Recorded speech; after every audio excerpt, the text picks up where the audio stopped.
আসসালামু আলাইকুম। প্রিয় দর্শক, অন্য মঞ্চের আলাপচারিতায় আপনাদের সকলকে আমন্ত্রণ জানাচ্ছি। আজ আমরা অনেকগুলো বিষয় আমাদের সামনে আছে আলোচনার জন্য, এবং সবগুলি আমরা অল্প অল্প করে টাচ করে যাব। প্রথমে বলে নেই যে আপনাদের খুবই সুপরিচিত মুখ আমাদের এই সময়ের সিনিয়র সাংবাদিক ও কলামিস্ট জনাব আনিস আলমগীর আছেন আমাদের সঙ্গে।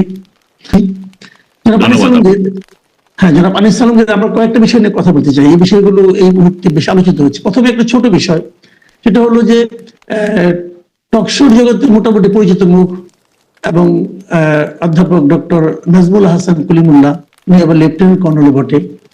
তো ওনাকে আজকে গ্রেপ্তার করা হয়েছে। উনি একসময় বেগম রোকেয়া বিশ্ববিদ্যালয়ের ভাইস চ্যান্সেলর ছিলেন।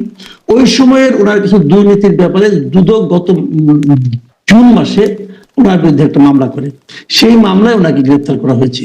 কিন্তু ইন্টারেস্টিং বিষয় হলো, অনেকের মুখে আমি শুনছি যে ওনাকে গ্রেপ্তারের কারণ হলো উনি সরকার বিরোধী কথাবার্তা বলেন, এই জন্য ওনাকে গ্রেপ্তার করা হয়েছে। তো হতে পারে আসলে কি কারণে কি হয়, আমরা দুদকের নানা রকম ব্যবস্থা, ছোট করে যদি বলেন এই জিনিসটা নিয়ে আপনার সার্বিক মূল্যায়নটা কি? না, আপনি নিশ্চয়ই সকাল থেকে খেয়াল করেছেন, বহু লোক ফেসবুকে আমাকে ট্যাগ করছে, কমেন্ট করছে যে মাসুদ কামাল এর পক্ষে, আনিস আলমগীর, মাসুদ কামাল, অমুক অমুক, পান্না, এরকম অনেকগুলো, আমার অন্তত 10টা লোক আমাকে ট্যাগ করছে। সো আমি সকাল থেকে আসলে খুবই বিব্রত। অনেকে নিউজটা পাঠাচ্ছে আমাকে, ঠিক এখন যে আপনার সাথে কথা বলছে, ভাই আপনার জন্য চিন্তিত, একটু সাবধানে থাকেন। আপনার সাথে যখন কথা বলছি তখন তার হোয়াটসঅ্যাপ মেসেজ।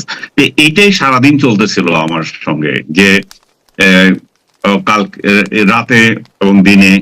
এইটা এই জন্য হচ্ছে যে মানে আমি কি বলবো, ডক্টর ইউনূস আমাদেরকে কথা বলার স্বাধীনতা দিয়েছেন, এটাতে আমি মিথ্যা কথা বলবো না যে এই স্বাধীনতা আছে। কিন্তু বাস্তবতা হচ্ছে যে আমার উনি আমাকে স্বাধীনতা দিয়েছেন, আবার মব লাগিয়ে দিয়েছেন। আমি কিভাবে বলবো, এই জন্য যে কারণ এগুলোতে তুমি সাহায্য করছেন না।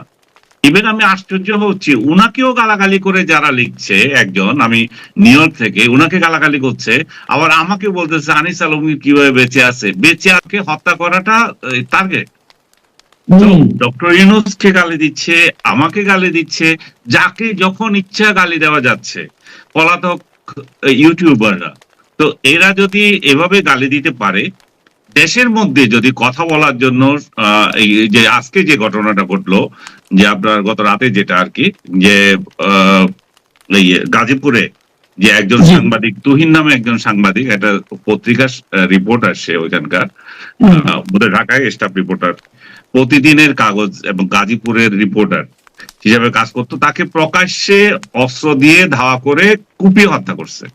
চিন্তা করে দেখেন, কুপিয়ে হত্যা করছে এই দেশের মধ্যে, এবং প্রকাশ্যে অনেক লোক দেখছে, তারা কিছু করছে না। তাহলে সমাজ কোন জায়গায় গেছে?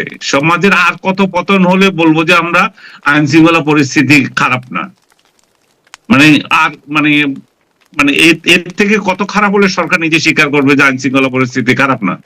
কারণ মানুষ একজন সাংবাদিককে কুপিয়ে হত্যা করছে, এবং অভিযোগ কি, সে নাকি প্রকাশ্যে, এবং ওখানে লোক।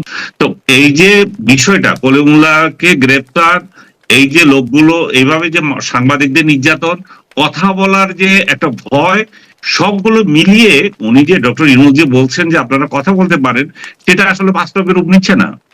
বাস্তবে আমি কথা বলছি, আপনি কথা বলছেন, আমরা কয়েকজন কথা বলছি, কিন্তু মানুষের ভয় তো কাটছে না। কথা বলার জন্য এদেরকে গ্রেপ্তার করা হচ্ছে, এবং কথা বলার জন্য কলিমুল্লাহকে গ্রেপ্তার করছে।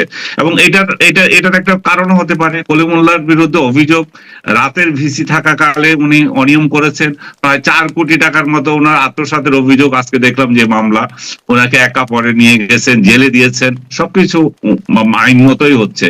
কিন্তু কথা হচ্ছে যে এই আমলে তো 400 কোটি টাকা দুর্নীতি বা যেগুলো ছিল, অভিযোগ উঠছিল, তারা কোথায়? দুদক তাদেরকে কি করেছে এই পর্যন্ত? তাদেরকে তো কেউ ধরে নাই। এই যে আসিফ বলে যে উপদেষ্টা আছে, তার 2জন সহযোগীর কথা উঠছিল। তারপরে এই যে বই ছাপাই করতে গিয়ে যে একজন সমন্বয়, সে যে 400 কোটি নাকি আরো 500 কোটি টাকা আত্মসাৎ করেছে, এদেরকে শুধু বিদেশ যাওয়া বাধা দিয়ে রাখছে, কলিমুল্লাহকেও বিদেশ যাওয়া বাধা দিতেন, তাকে গ্রেপ্তার করলেন কেন, মামলার মতো চলতে দিতেন। এই সমস্ত কারণে পাবলিক বিশ্বাস, আমি ব্যক্তিগতভাবে বিশ্বাস করি যে কলিমুল্লাহ সাহেবকে যে দুর্নীতির মামলায় গ্রেপ্তার করেছে, আপনি কথা বলতে পারছেন, আপনি সমাজে উচ্চ স্তরের লোক, তাই বলে